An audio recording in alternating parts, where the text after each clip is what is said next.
할렐루야. 거룩한 주일 예배에 참석하신 주여, 온 오프라인 금요 심야 예배에 참석하신 성도 여러분 환영합니다. 성전에 불러주시고 목마름을 적셔주시는 주님의 말씀을 묵상하며 생수의 말씀을 듣게 하시니 감사합니다. 십자가의 보혈로 온전케 하신 주님의 은혜를 감사하며 찬양으로 나아가시겠습니다. 아멘.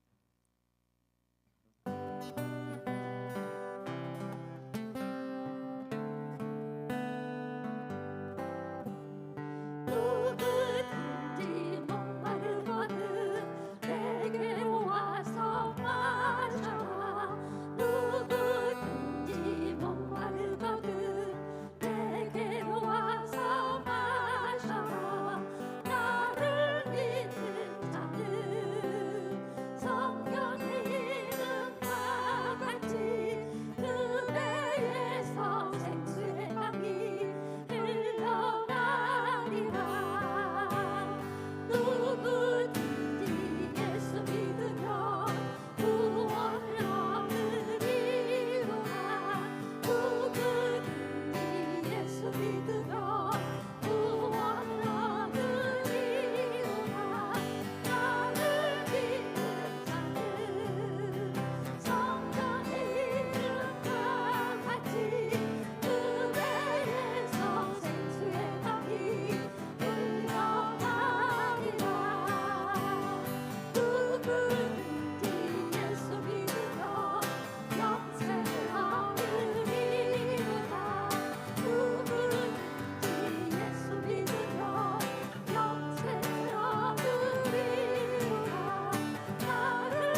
우리 하나님 말씀 요한복음 14장 15절로 21절 말씀, 신약 성경 172페이지를 함께 보시겠습니다.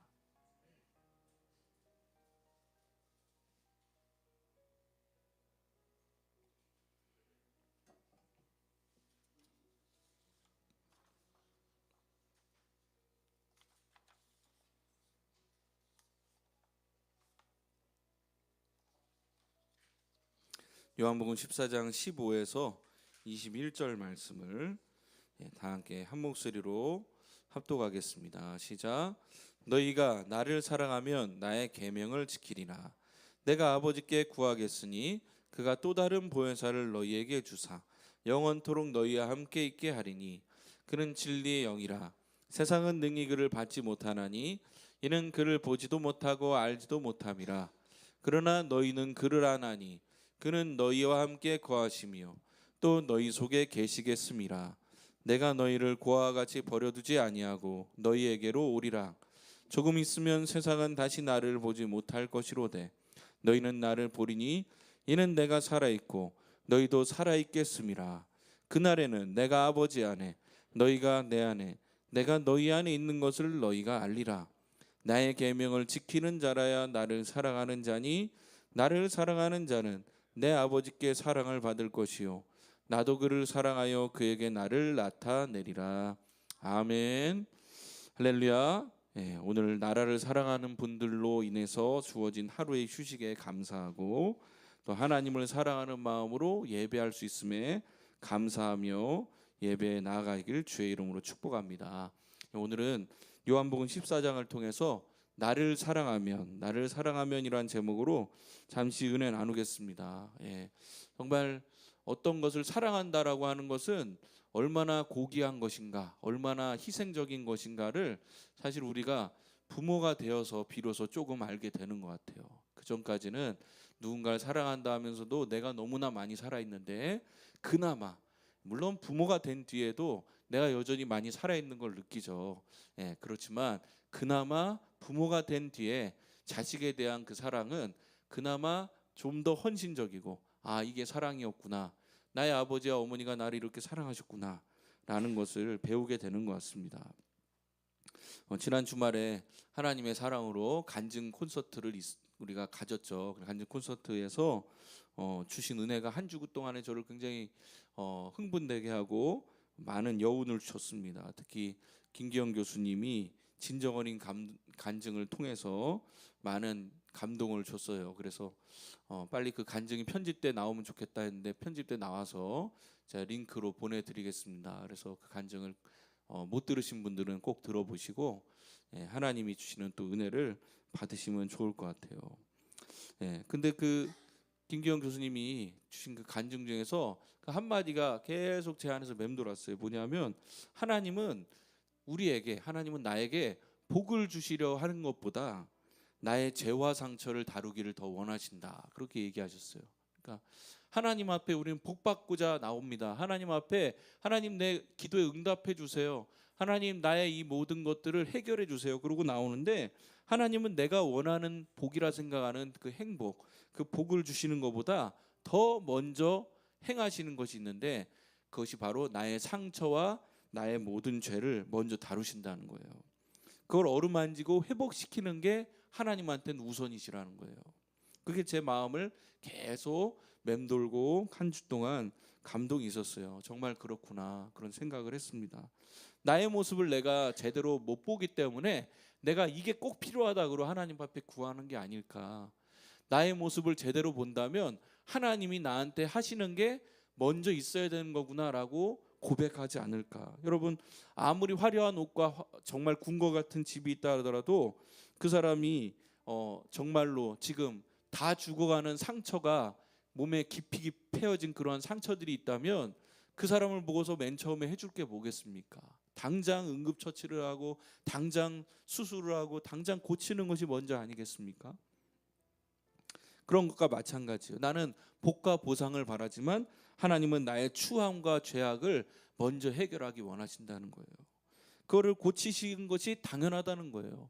하나님이 지금 당장 내가 원하는 그 축복과 복락, 하나님 나라의 백성이라면 누려야 될 마땅하다고 생각하는 수많은 행복들을 지금 주시지 않는다고 해도 그것이 하나님이 지금 선택하신 그 길이, 나에게 주시는 그 모든 응답이 옳다는 겁니다. 어제 줌모임에서 119편을 드디어 이제 3주 만에 끝냈습니다. 어쩌면 119편을 쓴 시편 기자가 정말로 그 말씀이라는데 굉장히 집중했던 사람이구나라는 생각을 했어요. 모든 구절에 7구절만 딱 빼고 전체가 176구절인데 169절이 전부 다 말씀과 관련된 단어를 집어넣어 갖고 기도를 하고 있는 겁니다. 그 시편이 기도문이니까요. 말씀을 한 구절 한 구절 붙잡고 기도하는 거예요. 그 모습이 참 대단하다. 그리고 그 대단함을 넘어서 우리가 추구해야 될 신앙의 방향이구나, 그런 것을 새롭게 깨달았어요. 예, 제가 요즘에 읽고 있는 스탠리 하우어스라고 하는 분의 책에 보면 그분이 그렇게 얘기하더라고요. 기도의 언어는 돌을 깎는 걸 익히는 만큼이나 육체적이다, 그렇게 얘기해요. 그러니까 기도한다고 하는 것, 우리가 기도하려면은 말을 이렇게 하나님 앞에 올려 드려야 되잖아요. 근데 기도할 때 그 말은 육체를 통해서 나오는 말이라는 거예요. 돌을 깎는다고 하는 건 제일 힘든 어떤 육체적 노동을 상징하는 거예요. 그러니까 누군가하고 내가 대화를 하는데 내가 하는 말이 진정성 있으려면 어떻게 됩니까? 내가 하는 말에 정말 현학적이거나 화려한 수사가 있어야 되는 게 아니라 내가 경험한 사실에 입각해서 내가 말을 했을 때 그 사람에게 진정성이 있게 다가가는 거예요. 권사님 중에 한 분이 최근에 이제 뇌경색이 오셔서 아프셨죠. 그래서 제가 기도하는데 진심 어린 기도가 나와요. 왜냐하면 저희 아버지가 뇌경색에 걸려서 오랫동안 아프셨기 때문에, 그 상황이 저한테 있었기 때문에, 그 고통받았던 기억이 있어서 그것이 살아나니까 진심 어린 기도를 하게 되는 거죠. 마찬가지로 나의 기도가 진정성 있으려면 내 삶 속에 하나님을 경험한 내용이 묻어져 나오면 진정성 있는 기도가 되는 거예요. 내가 하나님하고 대화하려면 하나님에 대해 아는 만큼 더 진정성 있게 기도가 되는 거예요. 그런데 시편 119편의 기도는 어떤 기도냐? 그냥 기도가 아니라 기도의 말씀이 가득 배어져 있는 기도인 거예요. 말씀을 가득 배워서 그렇게 기도하려면요, 하나하나의 구절마다 그 말씀이라는 말이 나올 때마다 정말 내가 말씀 그대로의 하나님을 만났다라고 하는 경험이 있는 겁니다. 하나님을 내가 말씀 그대로 만났습니다. 정말 신실하신 하나님이라는 걸 만났습니다. 정말 나를 고통 가운데 내버려 두지 않는, 고와 같이 버려두지 않는 분이라는 걸 만났습니다. 이런 것들이 배어져 있어야 말씀을 붙잡고 고백을 하는 거예요. 내가 고난을 당한 것이 나에게 유익이라, 주의 율례를 배우게 되었나이다. 이런 말이 말씀 그대로의 하나님을 그 고난 중에 만났기 때문에 나오는 고백인 거예요. 그러니까 이론적인 기도가 아니라 육체적인 기도, 하나님 앞에 경험적인 기도를 해야 되는 거예요. 돌을 깎는 것처럼 고통스러움이 묻어있는 기도, 하나님이 어떤 분인지를 알고 뼈를 깎는 그 경험을 내가 통과한 뒤에 올리는 그 기도가 하나님 앞에 조금 더 진정성 있는 기도가 되는 겁니다. 물론 어린아이 같은 기도도 있어요. 어린아이 같은 기도는 어떤 겁니까? 아무런 의심이 없어요. 어린아이들이 하나님 앞에 기도할 때 그렇게 기도할 거예요. 하나님이 살아계시다 부모님 가르쳐주면 진짜 그거를 그대로 믿고 의심하지 않아요. 근데 우리는 어떻습니까? 그 어린아이와 같은 기도를 할 수 없는 상태가 되었어요. 이미 세상에 수많은 세파를 겪으면서 하나님이 계실까 안 계실까라는 의심도 여러 번 겪어보고, 내가 원하는 대로 되지 않는 일들을 수두룩하게 겪으면서, 그러면서 어린아이와 같은 기도를 드리지 못해요. 하지만 오히려 우리는 그 의심의 구렁을 지나고 다시 하나님을 붙잡는 상태가 될 수 있게 되었습니다. 그래서 깊이 있는 기도를 할 수 있게 됐어요. 구렁이 생겼다는 거는요, 깊이가 생겼다는 거예요.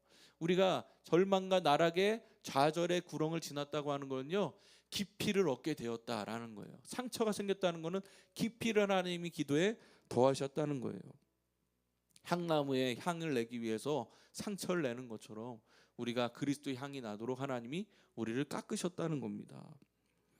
인생의 모든 것을 다 이룬 것 같은, 그래서 완전히 나는 이제 자수성가했구나라고 생각한 순간 야곱은 최악의 순간을 맞이해요. 야곱은 정말 심각한 그러한 사기를 당하면서 외삼촌 라반의 집에 있다가 하나님의 도우심으로 엄청나게 재산이 불어납니다. 그래서 그 어마어마한 재산을 가지고 외삼촌 라반을 피해 갖고 도망을 나왔어요. 도망이지만 어쨌든 라반하고의 관계도 잘 해결이 되고, 너는 여기를 넘어오지 마라, 여갈하수다 그 길르앗이라고 하는 곳에 딱 돌 무덤을 세워놓고, 그리고 거기서 약속을 하고 땅을 인정받아요. 여기 너머는 네 땅이 아니다. 그에겐 이 너머는 네 마음대로 가져라. 그러니까 길르앗이라는 곳에서 땅까지 허락을 받으면서 완전한 배웅을 받아요. 그러니까 자수성가 끝, 오케이. 하나님이 이제 야곱에게 큰 축복을 주시는구나. 야곱이 스스로 그렇게 생각하실지 몰라요. 그래갖고 신나게 가고 있는데 소식이 들려옵니다. 자기 형 지금 에서가 살아있고, 그 에서가 400여 명의 군대를 꺼들이고 온다. 예, 그러니까 최악의 순간이, 자기가 야 이제 성공했다 하는 순간 최악의 순간이 와요. 우리 인생이 그렇지 않습니까? 야 이제 한 고비 넘었구나 라는 순간 다음 고비가 어마어마한 게 옵니다. 아, 어떻게 내가 이 한 고비를 넘겼는데 또 다른 고비가 올 수 있을까? 하지만 그 고비가 또 찾아옵니다. 야곱은 그런 순간 어떻게 했습니까? 이제 성공인 줄 알았는데 오히려 더 큰 실망이구나 그러고 좌절하는 게 아니라 야복강 나루터에서 철저하게 하나님을 다시 붙잡았어요. 하나님을 다시 붙잡았어요. 도대체 하나님 왜 이러십니까? 하나님 날 살려주십시오. 간절하게 붙잡았어요. 간절하게 붙잡는 가운데 환도뼈가 어긋나고, 환도뼈가 어긋났다, 중심이 기울어졌어요. 그러니까 정말 어떻게 보면은 인간적인 능력으로 설 수 있는 뼈대가 무너진 거예요. 인간적인 능력으로 설 수 있는 뼈대가 무너졌어요. 기도했는데 뼈대가 무너져? 여러분, 기도했는데 병이 났고, 기도했는데 응답이 와야지 뼈가 아프면 어떡합니까? 그렇죠? 근데 기도했는데 뼈가 무너진 거예요. 기도했는데 기둥으로 여겼던, 자기가 그래도 오히려 마지막으로 갖고 있던 게 뭡니까? 몸뚱아리와 건강인데, 나머지 다 보냈는데, 앞서서 다 보냈는데 이제 몸뚱아리가 건강해갖고 도망만 잘 치면 돼요. 그렇죠? 만약에 앞에서 큰 칼부림이 있었다는 소식이 들리면 곧장 도망가면 되는데, 이제 다리를 하나님 쳐버리시니까 도망도 못 가는 거예요. 그 순간 어떡합니까? 이제 정말 수가 이거밖에 없는 거예요. 하나님 붙잡고 늘어지는 거. 그래서 철저하게 해가 떴는데도 붙잡고 계속 기도를 했습니다. 그런데 하나님이 날 놔줘라 그랬더니, 나를 복 주시지 않으면 나를 놓을 수가 없습니다. 그러니까 하나님께서 이름을 바꿔주시고, 그리고 그에게 가라고 말씀하세요. 이름을 바꿔줬을 뿐이에요. 예, 그에게 어떤 그 아프게 했던 환도뼈가 낫게 해준 것도 아니에요. 가라 그랬으면은 다리를 고쳐주시고 뚜두둑 낫게 해준 다음에 이제 뛰어가라, 멀리 도망가거라 그랬으면 좋았을 텐데, 그게 아니라 그 고치지 않은 채로 가라는 거예요. 만신창이가 된 그 몸으로 가라는 거예요. 그리고 가가지고 결국에는 에서의 마음을 환심을 얻게 하고, 하나님이 그를 통해서 새로운 경지를 보게 하시고, 그래서 하나님이 원하시는 길로 다시 돌아오게끔 만들어 주셨죠. 그런 기도가 깊이 있는 기도입니다. 한번 쓰러졌으나 다시 일어나서 하나님을 붙잡는 기도. 우리는 그런 기도를 할 수 있는 자격이 충분해요. 하나님 앞에서 여간 넘어진 게 아니기 때문에. 여간 하나님을 벗어난 적이 얼마나 많습니까? 그렇죠? 하나님을 벗어난 게 많기 때문에. 그래서 우리가 가능성이 있는 거예요. 하나님 앞에 깊은 기도를 할 수 있다. 하나님 앞에 정말 그 축복을 받을 수 있는 자격을 갖췄다. 하나님 앞에 이 골이 깊기 때문에 높은 산으로 다시 올라갈 수 있다. 오늘 본문의 시작은 가정법으로 시작해요. 만약이라는 말이 시작되고 있어요. 만약 너희가 나를 사랑하며, 이나, 만약, if라는 단어로 시작합니다. 확실하게 예수님을 사랑했다면 예수님 이렇게 말씀 안 했을 것 같아요. 너네가 나를 사랑하지 이렇게 얘기하셨을 것 같아요. 근데 만약 너희가 나를 사랑한다면, 이 얘기는 그 제자들이 아직 예수님을 진정으로 사랑하지 않는다는 거예요. 예수님을 사랑한다는 모습을 얼마나 많이 표현했습니까? 그러나 그게 가짜라는 게 드러나는 거예요. 점점 그 드러날 순간이 오는 거예요. 언제 드러납니까? 극한의 상황에 오면 드러납니다. 그게 예수님이 하신 말씀이, 즉 제자들이 예수님을 진짜로 사랑하지 않는다는 것을 십자가에 못 박히는 순간 드러나게 됐잖아요. 그렇죠? 모든 제자가 뿔뿔이 흩어져 도망쳤어요. 심지어 수제자라 일컫는 베드로는 3번이나 저주하며 예수의 이름을 부인했어요. 도마는 어땠습니까? 도마는 예수님이 나사로를 살리러 가자고 그러는데 그 나사로가 있는 곳이 예루살렘 근처고 유대인들이 많은 지역이니까 거기에 이제 저항하러 가시나 보다 그렇게 생각하고 유대인들하고 싸우러 가시나 보다 그러고 뭐라고 얘기합니까? 자, 우리도 주를 따라 죽으러 가자 그렇게 막 호기롭게 외쳤어요. 도마가 호기롭게 목숨을 걸었습니다. 또 베드로는 어떻습니까? 예수님을 붙잡으러 로마 군병하고 쫙 오니까 칼을 들고 차마 로마 군병은 못 찌르겠고 죽을까봐 로마 군병은 못 찌르겠고 로마 군병과 같이 온 하인을 정확하게 겨눠서 하인의 귀를 말고라 하는 하인의 귀를 잘라냈어요. 어쨌든 행함이 있었어요. 자기가 예수의 제자라는 신념을 갖고 정말 목숨을 거는 행동을 했습니다. 또 야고보와 요한은 어떻습니까? 야고보와 요한은 늘 예수님의 행차에 앞장서가는 그런 사람이었던 것 같아요. 그래서 행차를 방해하는 사람들이 있거나 그냥 시시하게 보는 사람이 있으면 큰 목소리로 막 야단치고 막 그랬어요. 그래서 그 목소리가 우레와 같다고 그래서 우레의 아들이라는 뜻의 보아너게라는 별명을 얻기까지 했어요. 그런데도 불구하고 이런 제자들이 용맹했던 제자들이 십자가라는 절망의 순간 어떻게 됩니까? 그 굳건했던 믿음과 용기가 다 사라지고 사랑한다고 했던 그 말은 다 어디 가고 씻은 듯이 사라지고 다 뿔뿔이 흩어지게 됩니다. 우리도 마찬가지예요. 우리도 자신할 수 없습니다. 내 믿음이 누구보다 크다 이렇게 교만할 수 없어요. 내가 누구보단 낫다. 그래도 하나님 앞에서 내가 좀 더 낫지 않을까? 하나님이 나는 기억하지 않으실까? 이렇게 자신할 수 없어요. 우리나라 1세대 신유 은사자라고 할 수 있는 현진의 권사님이라는 분이 있죠. 이분이 수많은 사람들 죽을 사람 일어나고 온갖 병을 고치시고 그랬는데 이분이 돌아가셨어요. 근데 돌아가서 천국에 가셨는데 가면서 얘기했다고 그랬어요. 하나님 앞에 가면서 예수님 저예요. 시내 왔어요. 그렇게 얘기했는데 예수님이 누구냐 그러셨다는 거예요. 깜짝 놀랐어요. 저요. 저 현신에 제가 모르세요? 제가 많은 이런 일도 하고 저런 일도 하고 저런 일을 했는데 그랬더니 난 널 모른다. 깜짝 놀래갖고 이분 아십니까? 저분 아십니까? 막 물어보고 그랬다고 그러잖아요. 그래갖고 충격받고 하나님이 다시 살려주셨고 내려가는데 내려가서 자기 전 재산 30억을 다 선교의 비용으로 다 헌신하고 그리고 평생 헌신하시다가 소천하셨다는 얘기가 있잖아요. 제자들의 지금 현 상태로는 절대 예수님을 사랑할 수가 없는 거예요. 그러니까 당연히 하나님 말씀대로 살 수도 없는 거예요. 그러면은 구원의 능력도 나타날 수가 없어요.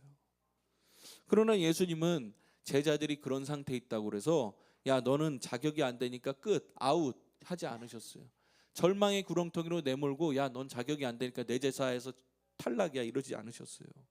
오히려 뭐라고 그러십니까? 내가 지금은 너네가 안 되지만 보혜사 성령님을 보내줄게 이렇게 약속을 하셨어요. 보혜사 파라클레토스 나를 대신해서 말씀하신다라는 뜻인데 변호사를 말하는 거죠. 변호인 내게 능력을 주시는 분 나를 도와주시는 성령님이 오시면 내가 하나님을 살아갈 수 있게 된다는 거예요. 그러니까 내가 말씀을 말씀대로 붙잡고 살 수 있게 되고 지킬 수 있게 되고 그러면 결론적으로 하나님 안에서 하나님과 연합되어 살 수 있게 된다는 거예요. 그것이 오늘의 본문의 내용이에요. 그래서 오늘 나를 사랑하면이라고 하는 조건이요 뒤로 가면 갈수록 성령님이 오시면이라는 조건으로 바뀌게 됩니다. 나를 사랑하면 너가 말씀을 지킬 텐데 라고 얘기하셨던 게 뒤로 가면서 성령님이 오시면 네가 말씀을 지키게 될 거야 라고 그 조건이 바뀌게 돼요. 나는 사랑할 수 없어요. 내가 예수님을 사랑할 수가 없는데 성령님이 오시면 할 수 있게 된다라고 걱정하지 말라고 말씀하시는 거예요. 이번 주 돌아오는 주일이 성령 강림 주일인데 성령이 오신다는 게 뭡니까? 성령님이 오신다는 거는 하나님의 사랑이 임하는 거예요. 하나님이 나를 진짜 사랑하시는구나 그걸 깨닫게 되는 게 성령이 임하시는 거예요. 저도 처음에 성령의 충만함을 받았을 때 성령님을 처음 만났을 때 떠올려 보면 정말 눈물이 앞을 가리면서 그냥 펑펑펑펑 쏟아져요. 왜냐하면 하나님이 날 이렇게 사랑하신다고? 이게 너무 감사한 거예요. 그래갖고 하루 종일 울었어요. 하루 종일 눈이 퉁퉁 불면서 정말 그렇게 울어본 적이 없어요. 하나님 날 사랑하신다는 게 확실하게 믿어져요. 성령님이 오시는 거는 그 사랑이 오는 겁니다. 하나님을 그래서 가짜로 사랑하던 이가 진짜로 사랑하게 돼요. 사랑이라는 것은 쉽지 않은 일이죠. 사랑이라는 건 사실 평생 배우는 과정인 것 같아요. 주중에 우리 권사님하고 이제 권사님들하고 평일 전도팀 수요 모임하고 식사 또 어떤 권사님들께서 준비해 주시고 권사님 집사님 준비해 주갖고 식사를 하는데 어떤 음식을 드시면서 한 권사님이 그러시더라고요. 아, 우리 어머니 생각난다 그러시더라고요. 어머니 음식하고 비슷한 걸 만나면 이제 더 깊이 생각이 나신다. 그런 말씀을 하시는데 제가 나이가 그렇게 많지 않아서 다 이해하진 못하지만 그래도 어렴풋이 이해가 가요. 예, 저도 이제 아버님이 목사님이셨으니까 특히 저는 아버지가 목사님이신데 난 절대 아버지 같은 일반 목회는 안 한다라고 했던 사람이니까 저는 아버지하고 똑같은 그냥 교회에서 담임 목회하는 거는 절대 하지 않겠다. 아버지가 하시면서 성도들한테 대이는 거 보고 배신당하는 거 보고 그러니까 나는 저거 못하겠다 그랬었던 사람인데 근데 목회를 하게 됐어요. 담임 목회를 하게 됐고 그리고 또 여러분들이 아실지 모르겠지만 나 진짜 고양시는 안 오겠다 그랬는데 고양시는 절대 오고 싶지 않다. 고양시 사람들한테 대여서 제가 또 그 뭐 알바를 하면서 영어 강사를 하면서 이 지역 저 지역 다녀보니까 저한테는 문산 뭐 이런 파주 이 사람들이 그나마 순박하고 맞더라고요. 근데 고양시 사람들은 조금 영악해. 그래도 서울시 사람보단 나아. 그러니까 이런 그 특색 때문에 뒤통수 맞고 이런 것들이 있어갖고 제가 고양시 쪽에서 영어 강사하면서 한번 잘렸잖아요. 그 학생이 찔러가지고 선생님 영어 발음이 너무 안 좋아요 이래가지고 한번 잘렸거든요. 그러니까 그 얼마나 오기가 생기는지 그래갖고 물론 저희 이제 쇄신의 계기가 되고 열심히 영어를 더 공부하게 되는 계기가 돼서 그 다음에 더 좋은 조건으로 더 좋은 학원에 가게 됐지만 여하튼 나한테는 안 좋은 기억이 많아. 막 아버지가 개척해서 배신당한 데도 고양시고 이러니까 절대 고양시 쪽으로는 정말 눈도 안 돌리겠다라는 마음이 있었어요. 그런데 근데 이렇게 와 있잖아요. 우리 이명숙 권사님도 정말 삼성에 오고 싶지 않으셨을 텐데 삼성에 오고 싶지 않았는데 교회가 오니까 삼성에 오신 거잖아요. 그렇죠? 삼성에 안 좋은 쓰라린 추억이 있으신데 그래서 정말 가끔 한 번씩 우리 조우상 성도님이 교회 오실 때 너무 감사해요. 그 상처를 다 헤집어진 그 상처를 어쨌든 다 무마하시고 오시는 거니까 감지덕지합니다. 하나님이 역사하실 거예요. 분명 지금 한 번씩 오시는 거가 분명 다시 오실 큰 계기가 될 거라 생각해요. 여하튼 참 그런 상황인데도 이제 목회를 하게 됐어요. 그리고 고양시에서 목회를 하게 됐고 하면 할수록 세월이 가면 갈수록 더 아버지가 더 보고 싶은 거예요. 아버지가 그랬었구나. 이게 이제 이해가 다 가고 아버지가 나한테 그렇게 얘기하신 게 그런 뜻으로 하신 게 아니구나. 이런 것들이 다 이해가 되면서 정말 남사스럽지만 아버지를 다시 만난다면 물론 우리가 그날이 올 겁니다. 천국에 가면 그럼 꼭 안아드리고 싶어요. 그러니까 그 전까지 우리가 이 땅에 사는 건 어떤 겁니까? 그때 이제 사랑이 완성되는 거죠. 하나님 나라에서. 그 전까지는 밀린 숙제하는 것 같아요. 이 땅 위에서 완전치 않은 내 모습을 최대한 완전한 그 사랑에 맞춰가면서 조금씩 그 하나님 나라에 갔을 때 갑작스러운 변화가 아니게끔 조금이라도 거기에 가깝게끔 내가 연습하는 기간이에요. 지금 이 시간이 연습하는 기간이에요. 그래서 여러분에게 하나님 주신 이 사랑의 연습 기간을 잘 충실하게 사용하시면 좋겠어요. 하나님은 그렇게 우리를 변화시키실 수 있도록 기간도 허락하시고 보혜사 성령을 보내주겠다 약속도 하세요. 그리고 또 한 가지 제가 본문에서 깨닫게 되는 것은 바로 말씀이 우리 안에 들어와 있는데 그 말씀이 성령님이 임하셔야 비로소 말씀답게 된다는 거예요. 우리 안에 그래서 해야 되는 일은 뭐냐? 성령님만 기다리고 있느냐? 아니에요. 성령님 오시는 거는 하나님의 뜻대로 오는 거죠. 그 전까지 계속 말씀 우리 안에 집어넣어야 되는 거예요. 예수님 제자들도 3년 반 동안 계속 말씀만 집어넣었어요. 예수님이 갑작스럽게 야 너네는 안 되겠다. 너네 좀 이르지만 내가 지금 1년 정도 뒤에 십자가를 지겠지만 너는 이 모습으로 안 되겠어. 내가 먼저 성령님을 보내줄게. 성령님 먼저 보내주지 않으셨어요. 때가 있어요. 그때까지는 주야장창 내가 무슨 말인지 몰라도 말씀을 집어넣는 거예요. 그냥 다 집어넣었어요. 예수님이 이거는 나에 대한 얘기야 그러면 한 귀로 듣고 한 귀를 흘려도 일단 집어넣는 거예요. 그 자리에서 졸고 있든 뭐하고 있든 그 자리에서 하나님 말씀을 듣는 거예요. 그러다가 성령이 임하시니까 정말 무지랭이 같았던 그 어부 출신 베드로가 유창하게 예수에 대해서 구약 성경에서부터 쫙 설명하지 않습니까? 그런 놀라운 일이 일어나는 거죠. 어제 우리가 나눈 말씀 가운데 히브리 알파벳 18번째 차데라고 하는 알파벳이 있는데, 이 차데라고 하는 알파벳이 지읒자를 거꾸로 한 것처럼 생겼어요. 네, 차데라는 이 알파벳이 낚싯바늘을 뜻한다고 그랬어요. 낚싯바늘. 그리고 하나님의 의, 전혀 다른 것 같은 두 개의 뜻이 있어요. 네, 예수님이 제자들한테 뭐라고 그랬습니까? 사람을 낚는 어부가 되게 하겠다.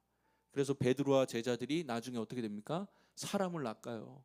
네, 사망의 바다에 있는 사람들을 하나님의 의라고 하는 갈고리로 낚아갖고 생명의 땅으로 건져 올려요. 근데 그때 한 게 뭡니까? 다른 게 아니라 하나님의 말씀을 백성들한테 전했어요. 어떤 말씀입니까? 하나님의 의에 대한, 하나님의 오르심에 대한 말씀을 전했어요.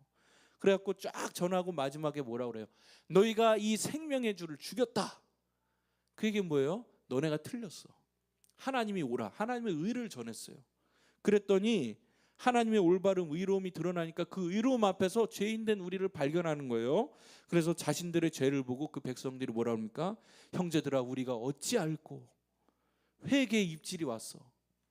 그리고 그 낚시를 물었습니다. 그러자 회개하고 주 예수의 이름으로 세례를 받고 죄 사함을 받으라. 그리고 당겼어요. 그랬더니 올라오는 거죠. 물고기가 잡히는 거예요. 이게 사도행전의 2장에 나오는 말씀이에요. 이 제자들이 어떻게 하나님의 의라는 낚싯바늘을 던질 수 있었을까요? 베드로에게 3년 반 공생애 동안 예수님이 넣어주셨던 그 말씀을 재료로 성령님 임하시니까 예리한 바늘로 변하게 된 거예요.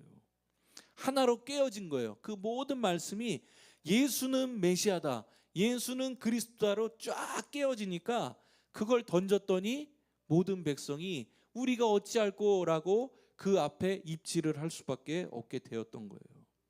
그래서 성령님이 임하시니까 그분의 능력이 도망자며 비겁자였던 베드로조차 진정한 의미의 상남자, 정말 사람 낚는 업으로 거듭나게 해줬다는 거죠. 말씀을 사랑하면, 하나님을 사랑하면 말씀을 지키게 된다. 성령님이 임하시면 말씀을 지키게 된다 했을 때 이 지킨다는 말이 구약의 언어로 얘기하면 자카르란 단어입니다. 자카르는 간직하다, 수호하다, 지키다, 기억하다라는 뜻이라고 그랬어요. 각 자카르, 말씀을 간직하고 기억하기 좋은 가장 좋은 방법이 뭡니까? 그 방법이 바로 말씀을 주야로 묵상하는 거예요. 묵상, 하가하는 거죠. 하가. 안중근 의사도 그렇게 얘기했죠. 일일 부독서 구중 생형극이라고. 하루라도 책을 안 읽으면 입안에 가시가 돋는다. 이 말을 성경의 언어로 하면 주야로 하나님 말씀을 묵상하라가 되는 겁니다. 주야로 하나님 말씀을 하가하라가 되는 거예요. 그러니까 이제 여러분, 자, 이 정도 얘기했으면 한 번쯤은 시도해 볼 때가 됐습니다. 안 하고 계시던 분들 한 번쯤은 이제 하가를 해보실 때가 됐어요. 한 번이라도 시도해 보십시오. 입을 열어서 말씀을 소리내서 읽어 보십시오. 말씀이 안에 가득 들었다고 그것만으로 되지 않고, 은사가 많다고 그것만으로 되지 않습니다. 하나님과 연합해서 진정한 사랑을 나누는, 하나님과 하나 되는 그 방법은 사랑의 영이신 성령님이 내 안에 있는 말씀을 다듬어 주셨을 때 가능합니다. 아무런 말씀조차 쌓여있지 않다면 아무런 능력도 알 수가 없어요. 유명한 말이 있죠. 아무것도 하지 않으면 아무 일도 일어나지 않는다. 아무런 말씀이 없으면요, 기적이 일어날 수 있는 일도 없어요. 아무런 말씀이 쌓여있지 않으면요, 하나님을 알 수도 없고 성령님의 능력을 누릴 수도 없어요. 나를 사랑하면 내 계명을 지킨다라고 하는 이 말씀이요, 21절에 가면 내 계명을 간직하는 자가 나를 사랑하는 자가 된다는 말로 도치되게 돼요. 그전에는 어땠다고요? 사랑하면 나의 말을 간직할 거야 라고 하셨는데, 나중에 가서 뭐라고 한다고요? 내 말을 간직하면 너희가 나를 사랑하게 될 거야로 바뀌게 됩니다. 이걸 기억합시다. 여러분은 하나님을 사랑할 수 없습니다. 그러나 말씀을 넣을 수는 있어요. 말씀을 넣는 자리에 최선을 다해 갈 수 있습니다. 조금이라도 하나님 앞에 갈 수 있는 자리 찾아가십시오. 조금이라도 한 말이라도 더 하나님 앞에 말씀을 붙잡고 기도하십시오. 하나님은 세상에 복을 주시는 우상이 아닙니다. 세상이 주지 못하는 것을 주시는 유일하신 하나님이십니다. 세상이 줄 수 없는 평안, 지혜, 충만, 은혜, 기적을 하나님이 우리에게 주십니다. 하나님의 사랑이 이 밤에 임하기 원합니다. 그 사랑이 성령님으로 이 사람 한 사람 한 사람에게 임하시는 밤이 되기를 주의 이름으로 축복합니다. 이 밤에 함께 기도하기 원합니다. 음악을 켜주세요. 먼저 재난 중에 있고 고통 중에 있는 이들을 생각하면서 함께 이 시간에 기도하기 원합니다. 하나님께서 우리를 사랑하셔서 축복의 은혜를 주시기 원하지만 그러나 여전히 우리의 죄악이 우리 앞을 가로막고 있어 고통 가운데 있고 어려움 가운데 있습니다. 하나님, 이 고통을 벗어나도록 주의 말씀 우리 안에 담아두게 하시고 변화를 기다리게 하옵소서. 하나님, 우리가 주님을 우리의 능력으로 사랑할 수 없다는 것을 인정합니다. 오직 주님이 우리에게 사랑할 능력을 허락하시는 걸 믿고 기다리며 말씀을 쌓는 자들이 되게 하소서. 말씀을 붙잡고 야곱처럼 야복강 나루트 야곱처럼 기도하는 자가 되기 원합니다. 이 시간 주일 창하고 함께 기도하다 가십니다. 주여, 주여, 우리를 사랑하셔서 하나님 우리의 마음을 열어주시고 오늘 말씀을 듣게 하셨습니다. 내가 나를 사랑하면이라고 하신 그 말씀이 결국 보혜사 성령님이 임하시면으로 바뀌게 되고 내가 나를 사랑하면 말씀을 지키게 된다는 말씀을 간직하면 나를 사랑하는 자가 된다고 변화되는 것을 보았습니다. 하나님, 이 진리를 우리 안에 담아두기 원합니다. 하나님, 나의 부족함을 알고 오직 주님을 의지합니다. 그러나 내가 할 수 있는 것을 최선을 다해서 하는 자가 되기 원합니다. 이 밤 나에게 기회를 주셨습니다. 야복강 나루터에 서게 하신 것처럼 나에게 기도할 기회를 주셨을 때 주와 씨름하기를 마다하지 아니하고 환도뼈가 어그러질지언정 주를 붙잡고 간곡히 주님 나를 축복하소서, 나를 축복하지 아니하시면 놓지 않겠습니다라는 마음으로 이 시간 말씀을 부여잡고 기도하는 자들 되게 하옵소서. 하나님, 말씀을 그렇게 소중히 붙잡기 원합니다. 간직하기 원합니다. 그러한 자에게 이 밤에 성령님 임하셔서 주의 사랑이 임하셔서 놀라운 변화가 나타나게 하실 것을 믿습니다. 우리의 능력을 할 수 없습니다. 우리의 부족함으로 할 수 없습니다. 그러나 주님이 하십니다. 이 밤에 역사하여 주시옵소서. 기적을, 하나님의 놀라우신 은혜를, 하나님의 놀라우신 변화를 오늘 이 밤에 한 사람 한 사람에게 나타내 주시옵소서.